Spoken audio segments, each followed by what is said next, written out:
ফজরের 2 রাকাত সুন্নত এ পুরো দুনিয়া আর দুনিয়াতে যা কিছু আছে সব কিছুর চাইতে উত্তম।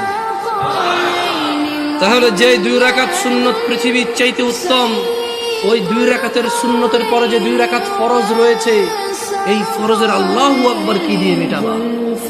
এই ফরজের সামি আল্লাহু লিমান হামিদা কি দিয়ে মিটাবা?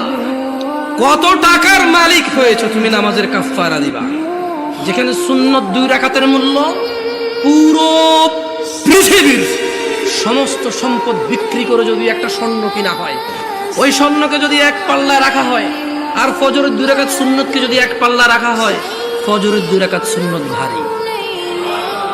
ওই সুন্নত এত ভারী হলে ওই ফজরের নামাজের ফরজ যেটা তুমি ঘুমের মধ্যে কাটিয়ে দাও, ওই 2 রাকাত ফরজের আল্লাহু আকবার, সামি আল্লাহু লিমান হামিদা, আত-তাহিয়াতু সুবহান রাব্বিয়াল আযীম, সুবহান রাব্বিয়াল আলা কি দিয়ে কিনবা তুমি?